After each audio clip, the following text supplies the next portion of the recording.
नमस्कार, एक बार फिर से आप सभी का बहुत-बहुत स्वागत है हमारे यूट्यूब चैनल पे। आज फिर से मैं आप सभी के लिए class 12th political science chapter 9 जिसका नाम है वैश्वीकरण, जिसे हम इंग्लिश में ग्लोबलाइजेशन कहते हैं। इसके बारे में पढ़ने वाले हैं, आपके एग्जाम के लिए काफ़ी महत्वपूर्ण है।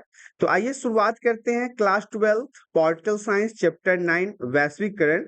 तो पहला पॉइंट हमारा कहता है वैश्वीकरण क्या है, ग्लोबलाइजेशन क्या है, ग्लोबलाइजेशन से आप क्या समझते हैं? क्योंकि जैसा कि आपने देखा क्लास 12th पॉलिटिकल साइंस का जो चैप्टर है 9th उसका पॉइंट ही हमारा जो है चैप्टर का कीवर्ड जो है वही वैश्वीकरण से रिलेटेड है। तो अब हम सबसे पहले ग्लोबलाइजेशन के बारे में जान लेते हैं, जिसे हिंदी में हम वैश्वीकरण कहते हैं। एक अवधारणा के रूप में वैश्वीकरण का बुनियाद तत्व प्रवाह है। ध्यान से समझिएगा, अवधारणा के रूप में वैश्वीकरण की जो बुनियाद है, मतलब जो आधार है, वो प्रवाह के रूप में देखा गया है। प्रवाह कई प्रकार के होते हैं। प्रवाह कहने का मतलब है यदि हम किसी भी प्रकार का व्यापार करते हैं तो वो हमारे प्रवाह के अंदर आता है, जिसमें वस्तुओं का प्रवाह हो सकता है, पूंजी का प्रवाह हो सकता है, श्रम का प्रवाह हो सकता है, यहाँ तक कि विचारों का भी प्रवाह हो सकता है। जैसे कि आजकल के समय में हमने देखा है कि हमने पश्चिमी सभ्यताओं से कई प्रकार के विचारों को एब्जॉर्ब किया है, ग्रहण किया है, चाहे वो खान-पान का हो या फिर वो कपड़े का हो, ड्रेस का हो, फैशन का हो, तो ये सब विचारों के अंतर्गत आता है। विचारों का विश्व के एक हिस्से से दूसरे अन्य हिस्सों में मुक्त प्रवाह किया जाता है, या फिर आप मुक्त प्रवाह के रूप में इसे समझ सकते हैं। वैश्वीकरण को भूमंडलीयकरण भी कहते हैं। याद रखिएगा, जो ग्लोबलाइजेशन है, जो वैश्वीकरण है, उसे ही हम भूमंडलीयकरण भी कहते हैं। यह एक बहुयामी अवधारणा है। यह ना तो केवल आर्थिक परिघटना है और ना ही सिर्फ सांस्कृतिक या राजनीतिक परिघटना है। इसमें इन सभी चीजों का मिक्सचर के रूप में देखा जाता है, मिश्रण के रूप में देखा जाता है। नेक्स्ट पॉइंट हमारा कहता है वैश्वीकरण के कारण। किन कारणों के कारण ग्लोबलाइजेशन हुआ है, वैश्वीकरण हुआ है, वैश्वीकरण बढ़ा है? तो देखिए, वैश्वीकरण के कारण क्या-क्या हुआ है हमारे दुनिया में, हमारे समाज में, उसके बारे में जान लेते हैं। उन्नत प्रौद्योगिकी एवं विश्वव्यापी पारस्परिक जुड़ाव हुआ है, जिस कारण आज विश्व जो है वो एक वैश्विक ग्राम बन गया है। मतलब ग्लोबलाइजेशन के कारण ही टेक्नोलॉजी जो है वो आज हर एक देश में काफी अपडेटेड है, हाई टेक्नोलॉजी है। विश्व के अंदर एक देश से दूसरे देश के साथ जुड़ाव अच्छा हुआ है, उनके संबंध अच्छे बने हैं। इसी कारण से आज देखा जा रहा है कि दुनिया के जो 195 देश हैं वो सभी एक ही छत के आके नीचे खड़े हैं। दूसरा पॉइंट इसी में है, टेलीग्राफ हो गया, टेलीफोन हो गया, माइक्रोचिप हो गया, इंटरनेट हो गया, अन्य सूचना तकनीकी हो गया। ये सब भी ग्लोबलाइजेशन के कारण ही बढ़ा है, वैश्वीकरण के कारण ही बढ़ा है, और इनके अंदर क्रांति की लहर दौड़ी हुई है। आज के समय में आप देखो, इंटरनेट का, वाईफाई का, टेक्नोलॉजी का, सोशल मीडिया का कितना ज्यादा क्रेज है। इसके माध्यम से लोग अपने घर परिवार चला रहे हैं, हजारों करोड़ों की कमाई की जा रही है इन सब चीजों के माध्यम से।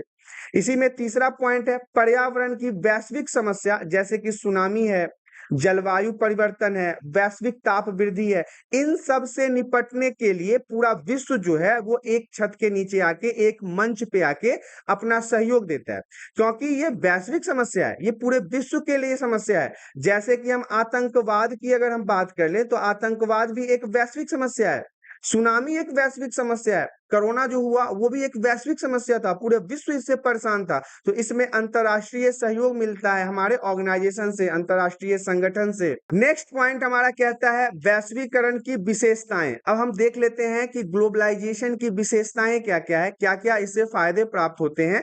तो सबसे पहले तो वैश्वीकरण से हमें पूंजी, श्रम, वस्तु एवं विचारों का गतिशील एवं मुक्त प्रवाह होता है। आज एक भारत की अगर हम बात कर ले एग्जाम्पल के रूप में, तो भारत देश के अंदर से ही देख लीजिए, पूंजी, श्रम, वस्तु और विचारों का आदान प्रदान हमारे भारत के दूसरे देशों के साथ तो होता है। तो ये भी वैश्वीकरण की विशेषताओं के रूप में जाना जाएगा।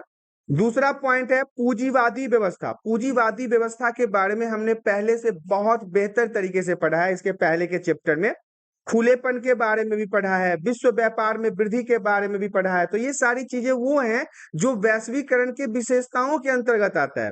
वहीं पे अगर हम तीसरे नंबर की बात कर लें तो देशों के बीच आपसी जुड़ाव भी बढ़ता जा रहा है। एक देश दूसरे देश के साथ आपसी संपर्क बढ़ा रहे हैं, अपनी दोस्ती को बढ़ा रहे हैं, अंतः निर्भरता को बढ़ा रहे हैं। इसके बाद नेक्स्ट पॉइंट हमारा कहता है विभिन्न आर्थिक घटनाएं, जैसे मंदी और तेजी, महामारियां जैसे हो गया, एंथ्रेक्स जैसी बीमारी, Ebola, HIV AIDS, swine flu जैसे मामलों में आजकल के समय में वैश्विक सहयोग एवं प्रभाव देखने को मिलता है। ये सब ग्लोबलाइजेशन के कारण ही हो पाया है। ग्लोबलाइजेशन के कारण ही इन सभी चीजों में फायदा देखने को मिल रहा है। नेक्स्ट पॉइंट हमारा कहता है वैश्वीकरण के उदाहरण। ग्लोबलाइजेशन के उदाहरण क्या क्या है? तो देखिए, सबसे पहले पॉइंट में आप देख लीजिए, विभिन्न विदेशी वस्तुओं की भारत में उपलब्धता। आज कोई सी भी वस्तु हो, वो दुनिया के किसी कोने में हो, वो हम आसानी से भारत मंगवा सकते हैं। ये ग्लोबलाइजेशन के उदाहरण के रूप में जाना जाता है। नेक्स्ट पॉइंट हमारा कहता है युवाओं को कैरियर के विभिन्न नए अवसर का मिलना। आज जो है वो भारत के बच्चे हो या विश्व के किसी कोने के बच्चे हो, वो दुनिया के किसी कोने में जाके अपने नौकरी को कर सकते हैं, अपने अवसर को, अपने जॉब को ढूंढ सकते हैं। तीसरा पॉइंट हमारा कहता है किसी भारतीय का अमेरिकी कैलेंडर एवं समयानुसार सेवा प्रदान करना। जो भारत का रहने वाला है, उसे अमेरिकी कैलेंडर और समय के अनुसार सेवा प्रदान करना होता है। तो ये भी एक ग्लोबलाइजेशन का उदाहरण है। यदि फसल खराब हो जाने पर किसानों द्वारा आत्महत्या कर लेना, ये भी एक वैश्वीकरण के उदाहरण के रूप में जाना जाता है। देखिए, यहाँ पे कुछ पॉजिटिव पॉइंट है तो कुछ निगेटिव पॉइंट भी है। फसल के खराब हो जाने से कुछ किसानों द्वारा आत्महत्या कर लेना, ये कई बार हमने अखबारों के माध्यम से, न्यूज के माध्यम से सुना है। अनेक खुदरा रिटेल व्यापारियों को डर है कि रिटेल में प्रत्यक्ष विदेशी निवेश FDI लागू होने से बड़ी रिटेल कंपनियां आएंगी और उनका रोजगार छिन जाएगा। मतलब जो छोटे रिटेलर हैं, जो छोटे व्यापारी हैं, जो छोटे काम के ऊपर अपना फोकस करके अपने जीवन को चला रहे हैं, उनको ये डर है कि जब अमेरिका के द्वारा प्रत्यक्ष विदेशी निवेश FDI लागू होगा तो उनके काम धंधे चौपट हो जाएंगे। के अलावा लोगों के बीच आर्थिक असमानता में वृद्धि हो रही है। लोग अमीर जो हैं वो अमीर होते जा रहे हैं और गरीब लोग गरीब होते जा रहे हैं। ये सकारात्मक और नकारात्मक दोनों प्रकृति के हो सकते हैं। इसलिए मैंने आपको बताया कि वैश्वीकरण में अच्छी चीजें हैं तो बुरी चीजें भी है। अब हम वैश्वीकरण के सकारात्मक प्रभाव के बारे में देख लेते हैं, पॉजिटिव बातों के बारे में देख लेते हैं, अर्थात अच्छी बातों के बारे में देख लेते हैं। पहला पॉइंट है वस्तुओं एवं सेवाओं का प्रवाह, ये सकारात्मक पॉइंट में है। दूसरा है रोजगार के अवसरों का उत्पन्न होना, अधिक से अधिक नौकरियां होना, लोगों को अधिक से अधिक रोजगार मिलना, ये सब सकारात्मक प्रभाव के अंतर्गत आता है। तीसरा है तकनीक एवं शिक्षा का आदान आदान प्रदान। अब तकनीक का मतलब होता है टेक्नोलॉजी आज पूरे विश्व में एक जगह से दूसरी जगह तक जा रही है। एडुकेशन एक जगह से दूसरी जगह तक जा रहा है। जीवन शैली में परिवर्तन आ रहा है, संस्कृति में परिवर्तन आ रहा है। आज एक जगह के लोग विश्व के किसी भी लोगों के साथ जुड़ रहे हैं, उनको एब्जॉर्ब कर रहे हैं, उनसे सीख रहे हैं। आर्थिक मजबूती प्रदान करना एवं आत्मनिर्भर बनाना भी ग्लोबलाइजेशन के पॉजिटिव चीजों में आता है, सकारात्मक पॉइंट्स के अंदर आता है। वहीं पे अगर हम वैश्वीकरण के नकारात्मक प्रभाव की बात करें, इसके दिक्कतों की बात करें, तो लघु कुटीर उद्योग का पतन हो रहा है। जो छोटे छोटे व्यापार हैं वो खत्म होते जा रहे हैं। अमीर आदमी जो है वो और अधिक अमीर और गरीब आदमी और अधिक गरीब होता जा रहा है। नेक्स्ट पॉइंट है सांस्कृतिक पतन। मतलब संस्कृति का तो समझिए मटिया मेट हो गया है। जिस प्रकार से आज दुनिया के अंदर लोगों में परिवर्तन आ रहा है, ऐसे में संस्कृतियों के ऊपर सोचने वाले कोई नहीं है और संस्कृतियों को मानने वाले भी कोई नहीं है। अभी के जो युवा पीढ़ी पीढ़ी है वो तो बिल्कुल संस्कृतियों को समझना ही नहीं चाहते हैं। नेक्स्ट पॉइंट हमारा कहता है आर्थिक गतिविधियों का विदेशी कंपनियों का वर्चस्व। मतलब हमारे देश की बात कर लें या विदेशों की बात कर लें, तो जो विदेशी कंपनी अपना निवेश करती है किसी भी देश में जाके, तो वहां पे अपना वर्चस्व जमा रही है, अपना पांव फैला रही है और वहां के संसाधनों का भी उपयोग कर रहा है, सरकार के साथ भी मिलकर काम कर रहा है। तो ये सब इसके नकारात्मक प्रभाव के रूप में जाने जाते हैं। वैश्वीकरण के निगेटिव पॉइंट में आपको पूंजीपतियों का वर्चस्व भी समझना पड़ेगा। जिनके पास अधिक पैसे हैं वही यहाँ पे सबसे धनी संपन्न व्यक्ति के रूप में जाने जाते हैं। अब हम बात करेंगे वैश्वीकरण के प्रकार के बारे में, कितने प्रकार का होता है वैश्वीकरण।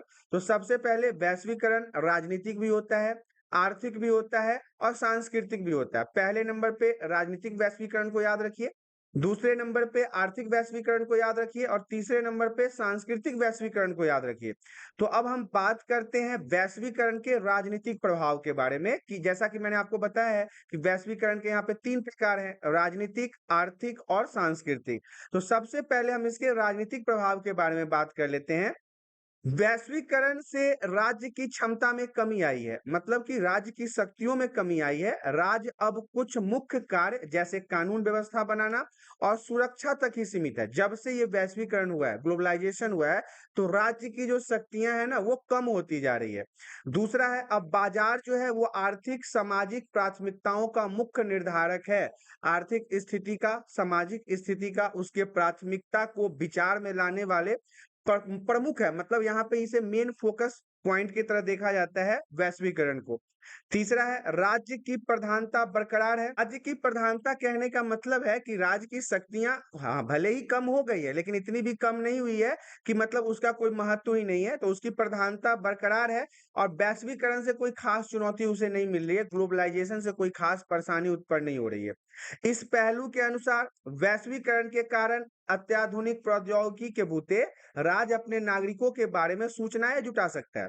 जिस प्रकार से टेक्नोलॉजी बढ़ रही है, जिस प्रकार से ग्लोबलाइजेशन के कारण नए नए मशीनें आ रही है, नई नई टेक्नोलॉजी आ रहा है, वाईफाई है, तेज इंटरनेट स्पीड है, 2G 3G 5G हो गया, अब इससे ऊपर भी होगा। इससे क्या होता है कि राज्य जो है वो समस्याओं को सुलझाने में मदद लेता है। इसके अलावा वो जो है राज्य से जुड़ी हुई जानकारियों को भी ग्रहण करने में, एब्जॉर्ब करने में मदद लेता है। नेक्स्ट पॉइंट हमारा कहता है वैश्वीकरण के आर्थिक प्रभाव। जैसा कि मैंने ऊपर आपको बताया था, वैश्वीकरण के राजनीतिक, आर्थिक और सांस्कृतिक। तो हमने सबसे पहले राजनीतिक प्रभाव के बारे में देखा, अब हम आर्थिक प्रभाव के बारे में देखेंगे। अंतरराष्ट्रीय मुद्रा कोष जो है, जिसे हम IMF कहते हैं, या फिर विश्व बैंक है जिसे हम वर्ल्ड बैंक कहते हैं, या फिर विश्व व्यापार संगठन, कई सारे ऐसे इंटरनेशनल ऑर्गेनाइजेशन है, जैसे अंतरराष्ट्रीय संस्थाओं द्वारा आर्थिक नीतियों का निर्माण होता है। ये जो ऑर्गेनाइजेशन है, ये जो बड़े बड़े संगठन है, ये आर्थिक नीतियों को बनाते हैं, जिसमें संस्थाओं में धनी, प्रभावशाली एवं विकसित देशों का प्रभुत्व होता है। ये जो ऑर्गेनाइजेशन है, इसमें उन्हीं देशों का प्रभुत्व होता है जो पैसे वाले हैं, ताकतवर हैं, जैसे अमेरिका हो गया, रसिया हो गया, चाइना हो गया, और इसके अलावा ब्रिटेन हो गया, इंग्लैंड हो गया, इन सभी का इसमें प्रभुत्व होता है। आयात प्रतिबंधों में अत्यधिक कमी वैश्वीकरण के आर्थिक प्रभाव के अंतर्गत आएगा। तीसरा पॉइंट हमारा कहता है पूंजी के प्रवाह से पूंजीवादी देशों को लाभ हुआ है, परंतु श्रम के निर्वाह से अब कुछ कारण से विकासशील देशों का कम नाम हुआ है। विकासशील और विकसित देशों को मैंने इससे पहले वाले चैप्टर में आपको समझाया था। विकसित देश वो हैं जो पूर्ण रूप से अब विकसित हो चुके हैं, डेवलप हो चुके हैं। और विकासशील देश वो देश हैं जो अभी डेवलप हो ही रहे हैं। ये डेवलप नहीं है, ये डेवलपिंग है, मतलब अभी विकास इनके अंतर्गत हो रहा है। तो पूंजी के प्रवाह से, जिसके पास, देश के पास पैसा है, वो तो पैसा इन्वेस्ट करके और ज्यादा पैसा कमा रहा है। लेकिन जो देश कमजोर है, जो देश गरीब है, जिसके पास पैसा नहीं, वो और गरीब होता जा रहा है। नेक्स्ट पॉइंट हमारा कहता है विकसित देशों द्वारा वीजा नीति द्वारा लोगों की आवाजाही पर प्रतिबंध। विकसित देश कहने का मतलब है जो डेवलप हो चुका है, वो अपने देश में दूसरे लोगों को आने से नहीं मना करता है, वीजा ही नहीं देता है, लोगों को आने नहीं देता है। इसके अलावा नेक्स्ट पॉइंट है वैश्वीकरण के कारण सरकारें अपनी सामाजिक सरकारों से, सरोकार का मतलब होता है अपनी जिम्मेदारी से मुंह मोड़ रही है। उसके लिए सामाजिक सुरक्षा कवच की आवश्यकता है। वैश्वीकरण के कारण क्या है कि कार जो है वो अपने सामाजिक मुद्दों से भटक रही है, तो इसके लिए सामाजिक सुरक्षा के कवच की आवश्यकता होती है।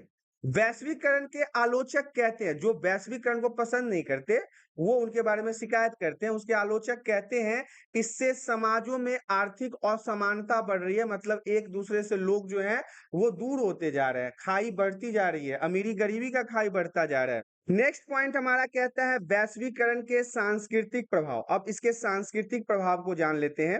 सांस्कृतिक समरूपता द्वारा विश्व में पश्चिमी संस्कृतियों को बढ़ावा मिला है।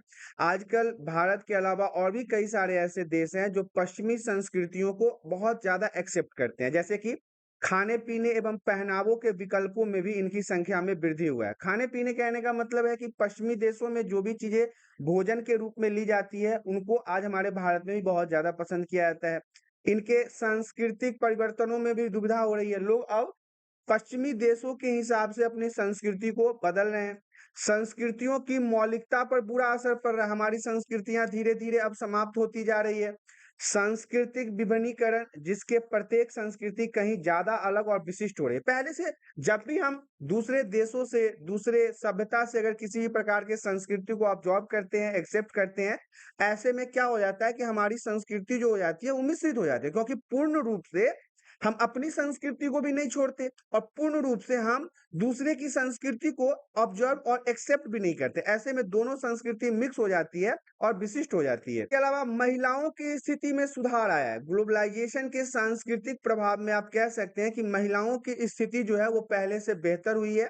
रॉक संगीत को पसंद किया जाने लगा है। अब हमारे भारत की जो पहले की म्यूजिक थी उसे कम पसंद करते हैं लोग और ज्यादातर आजकल पॉप और रॉक म्यूजिक को सुनना पसंद करते हैं। साथ ही साथ रूढ़िवादिता का अंत हुआ है। रूढ़िवादिता कहने का मतलब है कि पहले के समय में जो पुराने विचारधारा के लोग थे, पुरानी संस्कृति के लोग थे, वो चाहते थे कि उनकी संस्कृति ऐसे ही चलती रहे, तो इस चीजों का अंत हो गया है। नेक्स्ट पॉइंट हमारा कहता है सांस्कृतिक धरोहर का खत्म होना। सांस्कृतिक धरोहर जो है वो अब धीरे धीरे समाप्त होता जा रहा है और विदेशी फिल्मों का चलन होता जा रहा है। अब ज्यादातर लोग जो है वो विदेशी फिल्म, हॉलीवुड फिल्मों को देखना पसंद करते हैं। इसी कारण से हमारे देश की संस्कृतियां भी अब धीरे धीरे समाप्त होती जा रही है। अब हम बात करेंगे भारत और वैश्वीकरण। भारत के अंदर जो ग्लोबलाइजेशन चल रहा है उसके बारे में बात करेंगे। सबसे पहला पॉइंट हमारा कहता है आजादी के बाद भारत के संरक्षणवाद की नीति अपनाकर अपने घरेलू उत्पादों पर जोर दिया ताकि भारत आत्मनिर्भर बने। खुद को सेल्फ इंडिपेंडेंट बनाने के लिए आजादी के बाद भारत ने संरक्षणवाद की नीति को अपनाया। दूसरा पॉइंट है 1991 में लागू की गई आर्थिक नीति द्वारा भारत वैश्वीकरण के लिए तैयार हुआ और खुलेपन की नीति अपनाई। ये दूसरा पॉइंट था। वैश्वीकरण के कारण भारत की आर्थिक वृद्धि दर 7.5% वार्षिक दर से बढ़ रही है, जो 1990 में 5.5% वार्षिक थी। अब वो 7.5 के दर से बढ़ रहा है। भारत के अनिवासी भारतीय विदेशों में भारतीय संस्कृति को बढ़ावा भी दे रहे हैं, अपने संस्कृतियों का नाम ऊंचा कर रहे हैं। भारत के लोग कंप्यूटर सॉफ्टवेयर में अपना वर्चस्व स्थापित करने में कामयाब रहे हैं। आज आप देख लीजिए, गूगल के सीईओ की देख लीजिए या ट्विटर की देख लीजिए, इंस्टाग्राम, व्हाट्सएप, इन सब में भारतीय जो हैं वो भरे पड़े हैं और इनके बदौलत ये सारे सॉफ्टवेयर चल रहे हैं। आज भारतीय लोग वैश्विक स्तर पर उच्च पदों पर आसीन होने में सफल हुए हैं। मतलब कि वैश्विक स्तर कहने का मतलब है पूरे विश्व में ये ऊंचे ऊंचे पद पे स्थापित है, जिस कारण से भारत का जो ग्लोबलाइजेशन है वो सफल ग्लोबलाइजेशन के रूप में देखा जा रहा है। नेक्स्ट पॉइंट हमारा कहता है वैश्वीकरण का विरोध। वामपंथी विचारक इसके विभिन्न पक्षों की आलोचना करते हैं। राजनीतिक अर्थों में उन्हें राज्य के कमजोर होने की चिंता होती है। इस कारण से हमेशा ये वैश्वीकरण का विरोध करते हैं। आर्थिक क्षेत्र में वे कम से कम कुछ क्षेत्रों में आर्थिक निर्भरता एवं संरक्षणवाद का दौर कायम करना चाहते हैं ताकि उनके संस्कृति का ह्रास न हो। सांस्कृतिक संदर्भ में इसकी चिंता है कि परंपरागत संस्कृति को हानि होगी। जो हमारे पहले की संस्कृति है उसको किसी प्रकार का नुकसान न हो। लोग अपने सदियों पुराने जीवन मूल्य और तौर तरीकों से हाथ न धो दें। इस कारण से कई बार वैश्वीकरण का विरोध किया जाता है। वर्ल्ड सोशल फोरम WSF एवं नव उदारवादी वैश्वीकरण के विरोध में एक विश्वव्यापी मंच है, एक इंटरनेशनल मंच है, जिसके तहत मानवाधिकार कार्यकर्ता, पर्यावरण के बारे में सोचने वाले, इसके अलावा मजदूर, युवा और महिला कार्यकर्ता आते हैं। 1919 में सिएटल में विश्व व्यापार संगठन की मंत्री स्तरीय बैठक भी का विरोध भी हुआ था। लोग इसका विरोध किए, जिसका कारण आर्थिक रूप से ताकतवर जितने भी देश हैं, अर्थात आप कह सकते हैं विकसित देश जितने भी हैं, उनके द्वारा व्यापार के अनुचित तौर तरीकों का विरोध किया गया था। इस कारण से वैश्वीकरण का विरोध होता रहा है। जैसे आपने देखा NCERT solution class 12 political science chapter 9 वैश्वीकरण ग्लोबलाइजेशन यहाँ पे समाप्त हो गया है। आशा करता हूँ वीडियो में दी गई जानकारी आप सभी को पसंद आया होगा। जानकारी पसंद आया तो वीडियो को लाइक करें। चैनल में पहली बार आए हैं तो चैनल को सब्सक्राइब करें ताकि इसी प्रकार के एजुकेशनल वीडियो आपको हमेशा प्राप्त होता रहे। आज के लिए इतना ही, धन्यवाद।